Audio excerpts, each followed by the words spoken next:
One man lives underground, kept away from other humans for the rest of his life. The other man lives in the mountains, ever moving, keeping away from all but a trusted group of fellow humans, his private army, in fact, lest he end up the same way as the first man. As the largest single law enforcement takedown in many years, the target first identified by the I-Team 2 years ago is Chicago's public enemy number one, a man they call El Mencho. There's never a solution to the problem of life, only choices.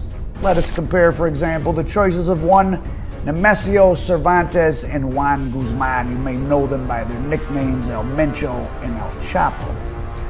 Cervantes is the jefe of the Jalisco New Generation, and El Chapo, former primary chief of the Federation, Culiacan, Sinaloa. Now, El Chapo definitely enjoyed the fruits of his unholy labors. He had a beautiful wife, he had many mistresses, lavish homes, all sorts of material items. He drank and smoked the reefers, wore expensive jewelry, and he was taken into custody. He was caught after breaking out twice, or bribing his way out twice, because he was lured with the promise to meet a beautiful woman, a female reporter, and American movie star Sean Penn. El Mencho, on the other hand, is free, and I highly doubt he'll ever go into custody.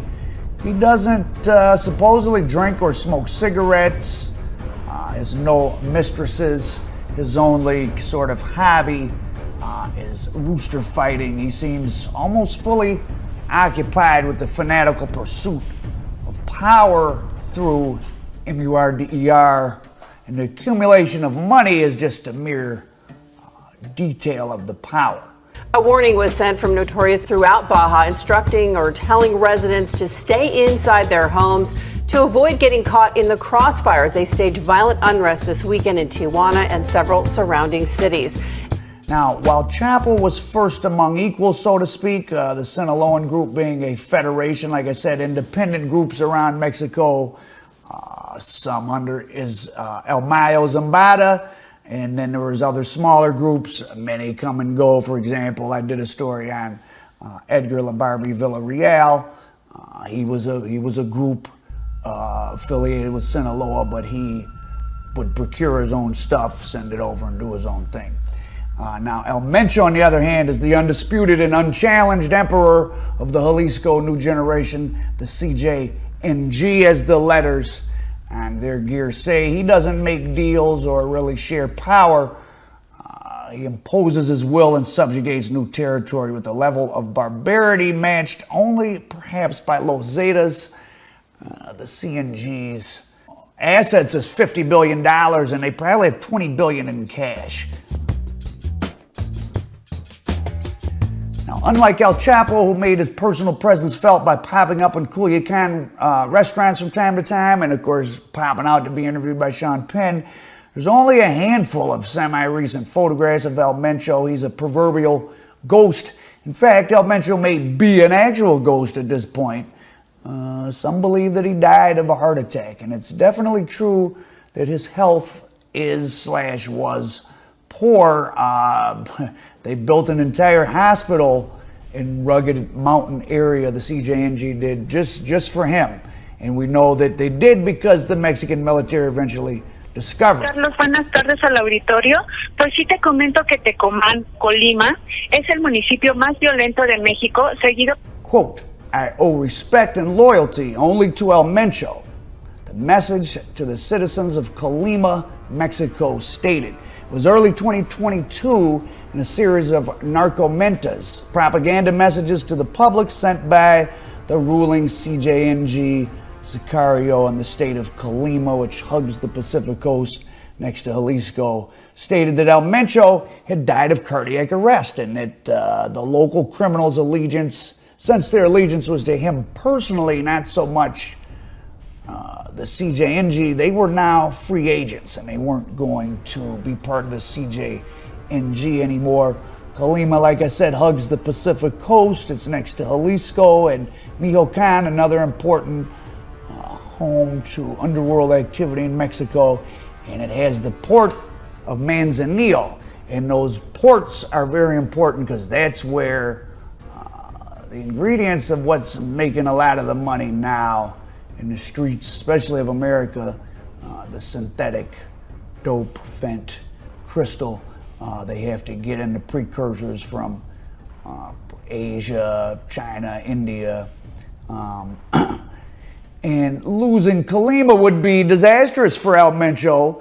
But when those guys tried to break away, the CJNG sicarios immediately flooded the region. 60 were gunned down in shootouts with the breakaway sect by late January 2022, like pretty much immediately after them saying they were breaking away. And the Mexican government had to send 2,000 National Guard to calm the violence. Colima's, these aren't big, huge cities.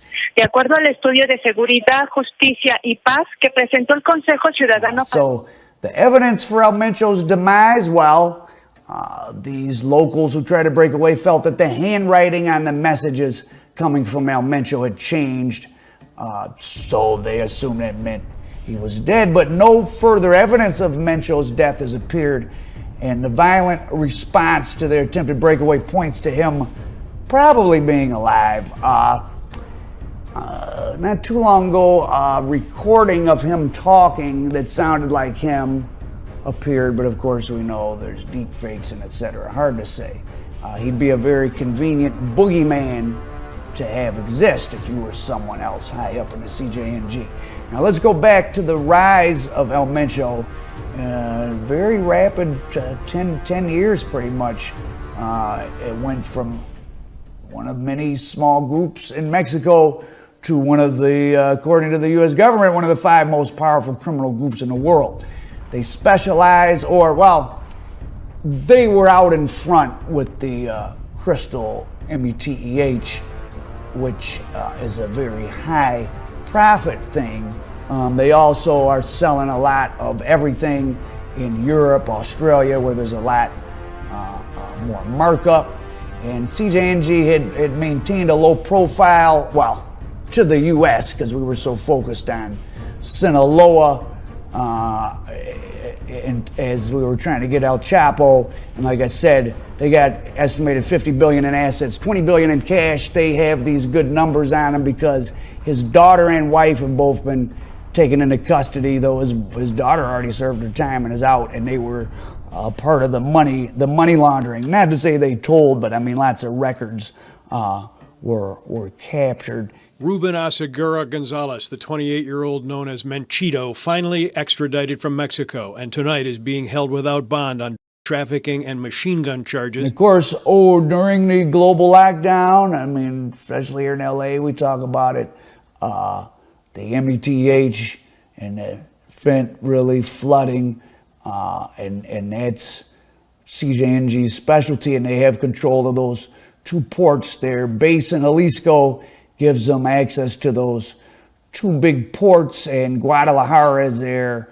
And, you know, as wild as Mexico is in parts, I mean, the big cities are like a lot like being in an American city. There's all sorts of trained chemists and companies, so it's a good grounds for them to make that high profit item.